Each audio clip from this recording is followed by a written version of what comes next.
자, 이번 시간은 174페이지 22번 문제입니다. 주택담보대출에 관한 이제 설명 중에서 틀린 거 이렇게 되어 있는데요. 기본적으로 이제 거기서 그 22번에서 고정금리, 그 다음에 이제 변동금리 이렇게 되어 있고요. 요거는 이제 만기 때까지 약정한 금리가 이제 쭉 지속이 되는 거고요. 변동금리는 기본적으로 기준금리하고 가산금리의 합으로 우리가 구성이 되어 있을 때 일정한 기간마다 얘를 조정한다는 거, 그렇죠? 그래서 얘를 이제 주로 쓰는 게 CD 유통수익률을 쓰거나 아니면 이제 코픽스, 그렇죠? 자금 조달 비용 지수 있죠? 네. 이거를 우리가 기준금리로 쓰고 있다라는 거. 요건 뭐 이제 기본적으로 이제 알고 계셔야 되겠고요. 변동금리가 초기 이자율이 싸다는 거, 그렇죠? 변동금리는 인플레 위험 등을 대출자를 이제 보호해주기 위해서, 그죠?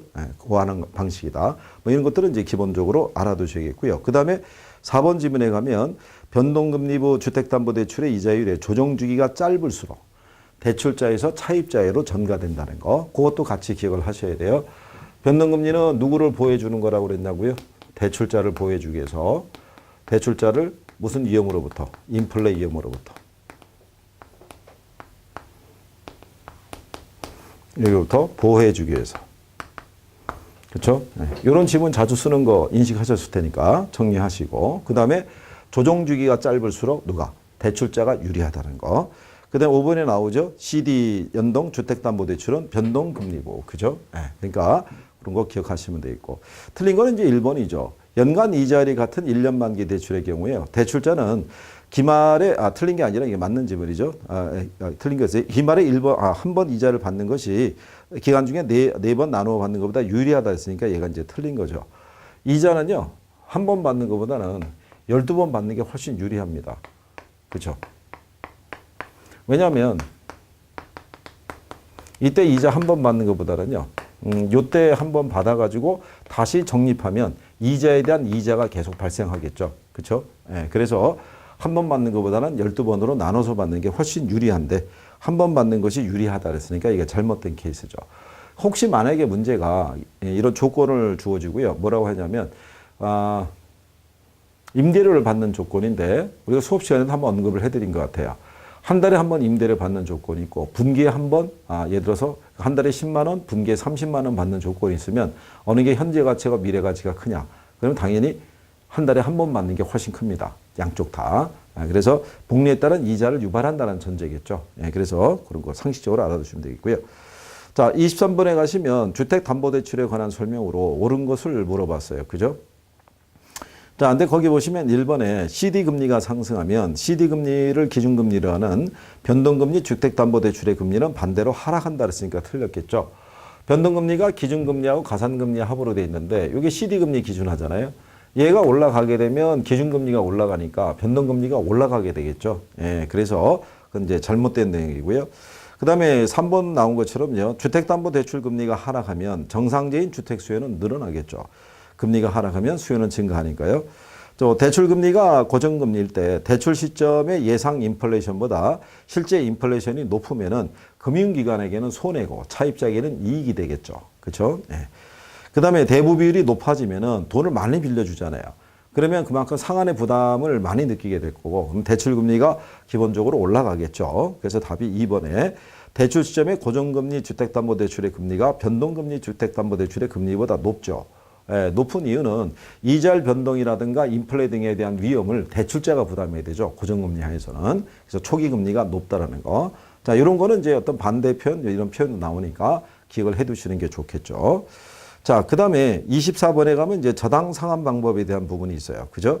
맞는 거 이렇게 물어봤는데, 저당 상환 방법은 항상 기억을 해 두셔야 돼요. 그죠?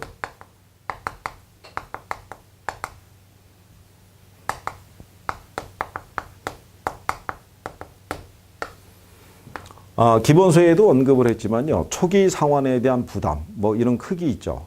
그런 것도 이제 정리를 하셔야 되고, 그렇죠? 그 다음에 이제 누가 총 납부액의 크기는 또 어떻게 되느냐. 이런 것들도 다 구별을 하셔야 돼요. 그죠? 자, 거기 보면 초기 자금 회수가 빠른 방법이 있죠. 그러면 이제 우리가 지문대로 보자고요. 초기 자금 회수가 가장 빠른 방법은 원금 균등이 제일 빠르죠. 그 다음에 원리금. 그 다음에 체증 또는 점증식이라고 할 수 있죠. 얘가 원금 균등하니까 상환액이 제일 많아지잖아요. 그죠? 그러니까 초기 자금 회수가 빠르다라는 것은요.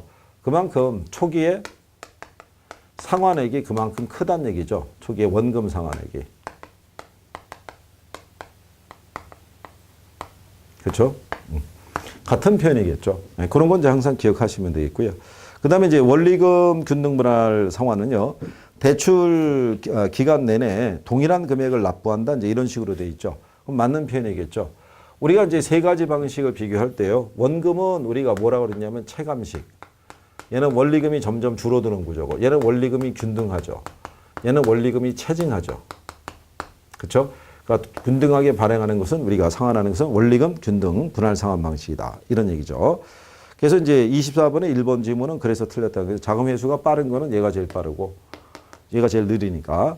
그 다음에 점증 상환 대출은요. 미래 소득이 보장이 되는 젊은 부부에게 불리하다 그랬으니까 틀렸겠죠. 우리가 젊은 세대를 기준으로 했을 때 아까도 우리가 한번 했었죠. 젊은 세대에게 가장 유리한 방식은 체증이죠. 상환이 부담이 적으니까. 그 다음에 원리금, 그 다음에 원금. 이런 순서니까 이제 이런 거 기억을 그렇게 해주시면 되겠고. 자, 뒤에 가게 되면요. 4번 지문에 원리금 균등 분할 상환에 의하면 대출 기한 중 매월 납부하는 원리금 상환액 중에서 원금 분할 상환액의 규모가 점점 줄어든다니까 틀린 거죠. 얘가 아까 우리가 그림으로 설명했지만 4번 지문에 나온 것처럼요. 원리금은 균등하죠. 예. 근데 이자가 줄어드는 거고요. 원금 상환액은 점점 커지죠. 예. 그러니까 그 표현이 잘못됐겠죠. 그래서 점증 상환 대출은요. 주택의 보유 예정 기간이 짧은 사람에게 유리하죠. 예정 기간이 길게 되면요. 그만큼 상환의 부담이 커질 수밖에 없는데 점증은 초기 상환액이 낮고 가면 갈수록 상환액이 커지니까 예정 보유기간이 긴 사람 입장에서는 점증식으로 대출받으면 상환 규모가 점점점 커지기 때문에 부담이 커지겠죠. 그래서 그렇게 구별하시면 되겠고요. 그 다음에 이제 그 25번에 가면요. 주택저당 그 대출 방식에 관한 설명으로 가장 적절하지 않은 걸 물어봤을 때 1번에 보게 되면요. 원금 회수 위험이 있죠. 이런 거 이제 우리가 같이 정리하셔도 되죠. 25번에 나온 것도.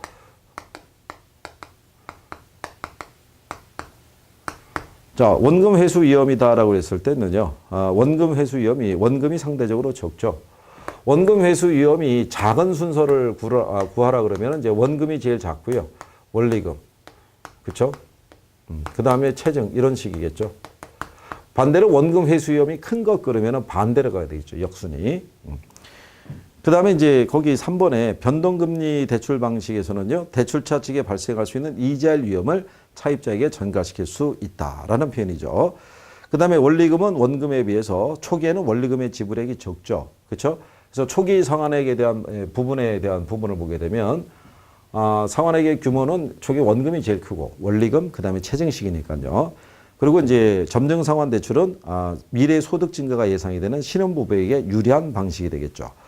그래서 이제 2번 지문에 보면 점증 상환 대출 방식은 초기에는 차입자의 원금 상환 부담이 원금과 원리금보다 크다고 했으니까 틀렸죠. 초기 상환에 대한 부담은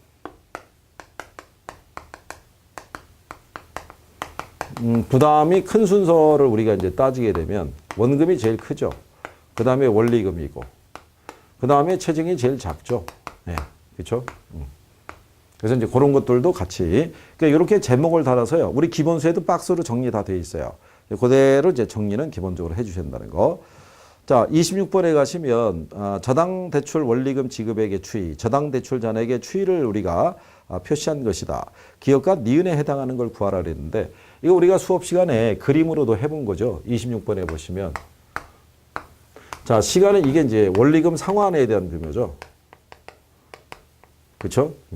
자, 시간이 경과할수록 차입자의 소득은 증가한다 그랬을 때 이 소득에서 원리금이 차지하는 비중을 보게 되면요. 얘가 일단 제일 크죠. 원금 균등이. 그렇죠? 그 다음에 원리금이 크겠죠. 그 다음에 이제 체증식이 제일 커지죠.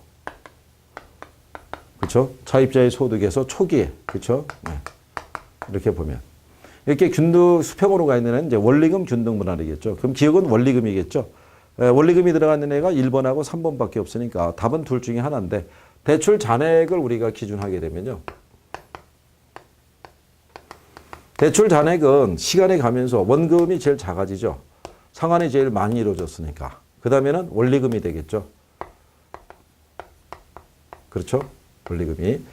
제일 많이 남는 애가 이제 체증식이 되겠죠. 그래서 이런 식의 오해가는 직선을 갖고 있는 건 원금 균등 분할이 되겠죠. 네, 그래서 답이 1번 이렇게 되는 거죠.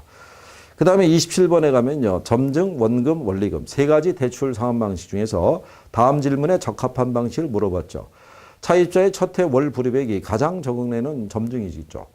또 첫해 월 불이백 납부 만기 이전에 중도 상환할 때 미상환 대출 잔액이 가장 적게 되는 것은 원금 균등이겠죠. 대출 잔액이 제일 적어진다는 얘기는 상환이 제일 많이 이루어졌다는 얘기죠. 그러니까 상환이 제일 많이 이루어진 애가 원금 균등이 되니까. 그렇죠? 그러니까 가장 기초적인 개념을 알고 있느냐 이런 내용이 되겠죠. 그 다음에 이제 28번에 가시면요. 다음 중에서 대출 실행 기점에 총부채 상환 비율이 가장 높고요. 대출 실행 후 10년이 되는 시점에 대출 비율이 가장 낮은 상환 방식 이렇게 돼 있어요. 기출인데 답은 원금이죠. 원금 균등 분할. 그러면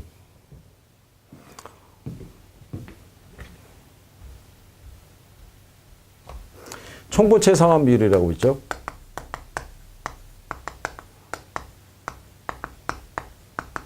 우리가 DTI라고 얘기를 하죠. 그렇죠?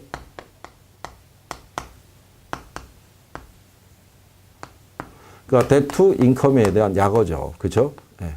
근데 여기 to가 슬래시의 의미니까 소득 이외에 갚아나가는 원리금이 있다는 얘기죠. 그러니까 내가 벌어들인 이제 연소득에서 원리금이 차지하는 이제 비율을 갖고 얘기하겠죠. 근데 여러분들이 보시다시피 원금 균등이 있고 원리금 균등이 있고 점증식이 있으면 어느 게 초기 상환액이 제일 클까요? 원금 균등이 제일 크죠. 예, 그러니까는 총부채 상환 비율이 제일 커지죠. 그렇죠? 예. 그래서 그리고 상환이 빨리 이루어지니까 대출 잔액이 가장 적게 남는 것도 원금 균등이겠죠. 그래서 답이 3번의 원금 균등 분할 상환이다. 이런 얘기죠. 그 다음에 이제 29번에 가게 되면요. 주택금융에 관한 설명으로 옳은 거를 물어봤어요. 1번 지문에 원금하고 원리금의 1회차 월 불이백은 동일하다. 그럼 이건 틀린 거죠. 1회차 월 불이백은 당연히 원금이 더 크고요. 다만 이제 문장이 바꿔서 월 첫 번째 내는 이자는 같아요. 뭐가 같을 때? 대출 조건이 같을 때. 1억을 빌렸고 만약에 이자율이 만약에 연리 5%다르면 500억씩일 거 아니야. 둘 다. 첫 해만. 그렇죠? 이자는 같을 수 있어도 월 불이백은 같을 수가 없죠. 그래서 틀린 내용이 되겠고요. 그 다음에 변동금리 이자율과 고정이자율이 같고요. 향후 금리 상승이 예상이 되면 차입자는 고정금리로 받는 게 유리하죠. 금리가 상승하더라도 정해져 있으니까. 그렇죠? 그 다음에 차입자의 소득과 담보부동산의 가치가 시간이 지날수록 증가하면 차입자의 채무 불행의 위험이 작아지겠죠. 그 다음에 그 변동금리 주택담보대출 이자율의 조정주기가 짧을수록 이자율 변동의 위험은 차입자에서 대출자로 전가된다 했을 때 그거는 잘못된 표현이죠. 조정주기가 짧으면 그렇죠? 대출자에서 차입자로 전가되는 거 보편적으로 많이 쓸 수 있는 논리니까 기억해 달라 이렇게 얘기했죠. 차입자가 대출액을 중도 상환할 때는요. 원리금보다는 대출 잔액이 적죠. 그러니까 그것도 항상 기억을 해 두시는 게 필요하죠. 그러니까 상환 방법에다가 아까 우리가 그림으로도 설명했지만 시간이 경과할수록 대출 잔액이 있죠. 예, 이게 작아지는 순서를 구하라 그러면 얘가 제일 작고요. 그 다음에 원리금. 그렇죠? 그 다음에 점증. 이 순서죠. 시간이 경과. 왜냐하면 상환이 제일 많이 이루어지니까. 그렇죠? 예. 그러니까 이런 걸 이렇게 항목을 이렇게 묶어가지고 우리 기본서에 있는 그 내용 안에서 정리되어 있거든요. 박스로. 그런 걸 이렇게 숙지하시는 게 꼭 필요하면. 이게 문제로 나오니까. 별표하고 그러면 항상 그래서 정리를 잘해야 된다. 이런 얘기죠. 자, 그 다음에 이제 30번에 대한 것도 마찬가지죠. 고정금리 대출 방식은 원금과 원리금에 대한 거. 근데 한 가지, 세 가지가 다 나오면 오히려 문제로 풀기 편한데요. 원금하고 원리금의 두 가지가 나온다는 얘기는 착각하기 쉬워요. 그러니까 그것만 조금 유념하시면 돼요. 자, 우리가 1번에 보면 대출 기간 초기에는 원금 분할 상환 방식의 원리금이 원리금보다 많다 그랬으니까 맞는 표현이죠. 우리가 이제 초기 상환액에 대한 부담이 있죠. 상환액에 대한 부담은 또 이제 원금이라 해놓으면 또 그것도 헷갈리실 테니까 초기 상환액 있죠. 똑같아요. 원금이 제일 크고요. 그 다음에 원리금. 그 다음에 점증. 뭐 이 순서죠. 네. 그래서 이제 그 맞는 편이고요. 대출자 입장에서는 차입자에서 원리금보다 원금으로 대출해 주는 것이 원금 회수 측면에서 안전하다라고 얘기를 하죠. 예, 그래서 맞는 편이겠죠. 원금이 원리금보다는 상환액이 더 커지니까요. 그죠? 원금이 더 많이 회수가 되죠. 그 다음에 3번의 원리금은 원금에 비해서 대출 초기에 소득이 낮은 차입자에게 유리하죠. 그렇죠? 또 원리금은 원금에 비해서 초기 원리금에서 이자가 차지하는 비중이 크죠. 왜냐하면 원리금 균등은요, 말 그대로 원리금 자체를 균등하게 분할하기 때문에 초기에는 대출 잔액이 크잖아요. 그렇기 때문에 이자가 차지하는 비중이 더 커지죠. 그래서 5번 지문에 보면 중도 상환할 때 차입자가 상환해야 되는 저당 잔금은 원리금이 원금보다 적다라고 했으니까 틀렸죠. 상환이 많이 이루어진 애가 잔액이 적죠. 근데 상환이 많이 이루어진 애는 원금이 더 많이 이루어지니까. 그래서 답이 5번이 된다는 거. 그 다음에 이제 31번 같은 문제는요. 출제자가 출제하면서 맞춰달라고 이제 유도한 거죠. 일정 기간 동안 상환액을 특정 비율로 정하게 해서요. 원리금 상환액은 초기에는 적게 부담하고요. 시간의 경과에 따라 부담을 늘려가는 방식을 얘기했죠. 그러면 체증 또는 우리가 원래 점증식, 그죠? 예, 그래서 체증식이라고 되어 있죠. 3번에 체감식이라고 되어 있는 게 그게 이제 원금 균등 분할이다. 이제 이렇게 인식하시면 되겠고요. 그래서 이렇게 단답형으로도 문제를 줬다는 얘기죠. 그리고 이제 뒷장에 넘어가시게 되면 32번에 대출 상환 방식에 관한 설명으로 옳은 거를 모두 고르라 이렇게 되어 있어요. 자, 그럼 거기 보시면 기억에 상환 첫해 원리금 상환액은 원리금이 원금보다 크다라고 그랬으니까 틀렸겠죠. 자, 초기에 상환에 대한 규모는 원금 균등이 제일 크죠. 그러면 기억이 들어가는 다 틀리니까 1, 2, 3번은 답이 아니죠. 그러면 남는 게 4번하고 5번인데 니은과 디귿의 차이죠. 니은을 봤더니 체증식은 미래 소득이 감소될 것으로 예상되는 은퇴 예정자에게 적합하든가 틀렸죠. 오히려 미래 소득이 증가할 거라고 예상이 되는 젊은 신혼부부에게 유리한 방식이 체증식이죠. 그 답이 당연히 5번이 되겠죠. 그러니까 이렇게 박스 문제는 우리가 늘상 얘기했지만 하나 풀고 밑에서 지문 지워주고 이렇게 해서 하는 게 답을 맞출 때 훨씬 시간을 단축할 수 있다는 것을 알아두시면 되겠죠. 그래서 디귿에 가면 원금은 매기 상환하는 원리금이 점차적으로 감소하니까 체감식이라고 그랬고요. 원리금 같은 경우는 매기 상환하는 원금액이 점차적으로 증가하고 이자는 줄어드는 구조다라는 거 우리가 그림으로 계속 반복을 하고 있는 거죠. 그 다음에 이제 33번이 작년에 나온 거죠. 대출 상환 방식에 관한 설명으로 옳은 걸 물어봤어요. 그죠? 자, 그러면 5번에 가면 체증식은 대출 금액이 지속적으로 감소하므로 이거는 제목하고도 벌써 안 맞잖아요. 예, 체증이니까 대출 금액이 점점점 증가하는 구조죠. 예, 틀렸고. 4번에 보면 조기 상환할 때 상환액이 어느 게 더 크냐라고 그랬을 때, 그쵸? 예.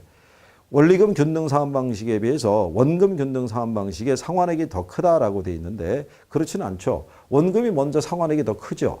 그러니까 남아있는 잔액이 적다는 얘기는 그만큼 원리금이 더 커져야 되겠죠. 그 다음에 대출 실행 시점에서 총부채 상환 비율은 체증이 원금보다 항상 더 크다 그랬으니까 틀렸죠. 아까 우리가 문제로 다뤄봤던 거죠.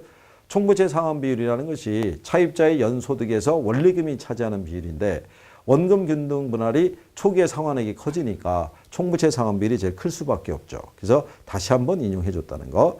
그 다음에 원금은 원리금에 비해서 전체 대출기간 만료 시 누적 원리금 상환액이 더 크다라고 했다. 이렇게 얘기죠. 네, 그래서 그 원리금 상환액이 더 큰 것은요. 원리금이 더 크죠. 왜 크냐면 원금은 먼저 조기 상환, 먼저 상환이 빨리 이루어지잖아요. 그러니까 이자의 부담이 상대적으로 적어지죠. 근데 원리금은 아무래도 갚아나가는 기간이 길어질 수밖에 없죠. 원금 상환 규모가 아무래도 초기에는 적어지니까. 그래서 전체적인 누적된 그 상환액의 규모는 원리금이 더 크다라는 거.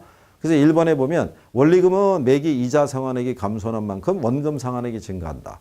이거 우리가 지금 이 그림 벌써 한 3번 이렇게 그려드린 것 같은데 원리금이잖아요. 그렇죠? 네. 이자가 차지하는 비중은 점점 줄어들고 원금이 차지하는 비중은 점점 커지고. 그렇죠? 그러니까 원리금에서 가장 잘 쓰는 표현 중에 하나가 이거예요. 이거 바꿔주는 거. 그렇죠? 네. 그래서 그런 내용 정도 숙지하시면 되겠죠. 그래서 그러니까 33번에 대한 것은요. 제가 볼 때는 출제자들이 지금까지 냈던 상환 방법에 대한 것을 압축해서 여러분들에게 또 출제했던 내용인데 공부가 충실히 되신 분들은 뭐 별로 어렵다고 인식은 안 하셨을 거라고 생각을 해요. 그래서 우리가 지금 쭉 문제 다뤄봤지만 그러니까 뭐 20회 이후서부터 출제 안 한 것보다는 한 횟수가 더 많아요. 그러니까 항상 기본적으로 정리를 하셔야 돼요. 포맷만 조금 다를 뿐이지 어떤 형식이든 간에 인용을 한다는 얘기죠. 34번에 한국주택금융공사의 업무가 아닌 거 그랬을 때요. 답은 이제 5번이 됩니다. 근데 이제 3번에 주택저당 채권 또는 학자금 대출 채권의 평가 및 심사죠. 예, 그래서 그렇게 인식하시면 되겠고요. 학자금 대출에 관련된 업무는 이 한국장학재단으로 이제 이관을 했는데요. 대출 채권에 대해서 이제 채권을 발행할 때 학자금 대출 채권이라는 명칭으로 발행하는 건 없고요. 전부 다 MBS나 MBB의 명칭을 빌려서 이렇게 발행하고 있다라고만 이제 인식하시면 되겠고요. 예, 그래서 그 주택도시임금의 관리 및 운영은 주택도시보증공사에서 원래는 이제 국장이 하고요, 총괄하고 그 밑에 이제 관리기관으로서 주택도시보증공사가 이제 설립이 돼 있고, 자 그렇다고 정리하시면 되겠고요. 그다음에 35번에 보시게 되면요, 어떤 사람이 이제 주택을 구입하기 위해서 은행으로부터 2,400만 원을 연일 5% 10년간 매월 상환 조건으로 대출을 받았다는 거죠. 원금 균등 분할 상환 조건일 때 첫 해 상환해야 될 원금과 이자의 합계가 얼마냐, 이제 이걸 물어본 거죠.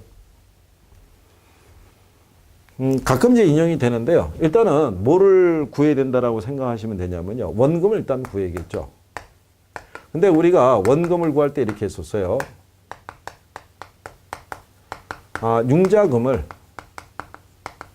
납입 횟수로 나눠서 구해야 되죠. 왜 납입 횟수로 해야 되냐면 상환 조건이 매년 상환 조건이냐 매월 상환 조건이냐 틀리죠. 그러니까 여기도 지금 물어보는 게요. 2,400만 원을 융자를 받았는데 그 기간이 만약에 매년 상환 조건이다 그러면 자 10년이라고 그랬잖아요. 그럼 이거 10으로 나누면 되거든요. 그렇죠? 그러면 240만 원 이렇게 나오는데 이게 매월 상환 조건이니까 얘를 240월로 나눠줘야 되죠. 10년이니까 120월로 1년은 12달이니까 그렇죠. 그래서 이걸 나눠주게 되면 이제 나오는 금액이 얼마 나오냐면 20만 원 나온다는 얘기죠. 원금이. 그렇죠? 예.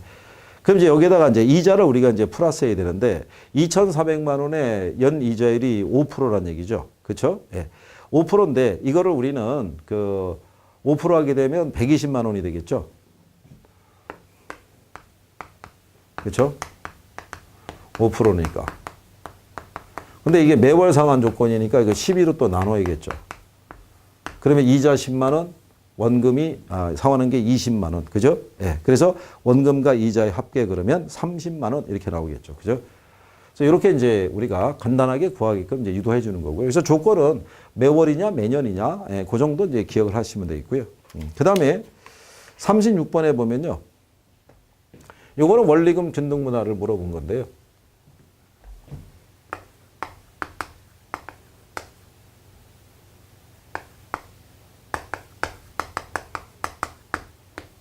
원리금 균등에서의 원리금은요, 융자금에다가 뭐를 곱하면 되냐면요, 저당상수를 곱하면 된다 그랬어요. 근데 저당상수는 대부분 조건에서 그냥 주죠. 그래서 거기 보시면 10억 원인데 대출을 3억 원을 받았대요. 네. 3억 원 받았는데 저당상수가 0.094393 이렇게 주죠. 네. 그렇게 해서 이제 계산을 우리가, 그래서 여러분들 계산기로 이제 계산을 해서 곱하시게 되면 이게 2,831만 7,900원 이렇게 나옵니다. 이렇게. 자, 근데 이 융자금을 이자율을 몇 프로 빌렸냐면요, 7%를 빌렸다는 조건이에요. 그죠? 거기 보시면 연리 7% 이렇게 돼 있잖아요. 그죠?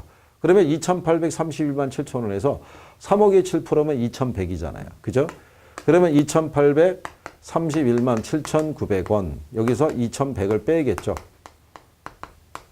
이게 뭐냐면 원금이겠죠. 그죠? 여기서, 이자. 그러면 여기서 이자를 공제하고 남으면 남는 게 얼마냐면 731만 7,900원. 얘가 원금이 되겠죠. 그래서, 원금, 그러면은 이제 답이 2번에 731만 7,900원. 그래서 조건을 맞춰서 준 거죠. 그래서 이렇게 정리하신 거고요. 그 다음에 37번에 가시면요. 주택 구입을 위해서 은행으로부터 2억 원을 대출받았대요. 대출 조건이 다음과 같을 때 2회차에 상환해야 될 원리금을 물어봤어요. 자, 이거 혹시 기억하시나요? 수업 시간에 여러분들에게 이거를 세 가지를 비교하고 인식을 시켜드리기 위해서 이런 식으로 우리가 그림을 가지고 해봤던 적이 있어요. 그죠?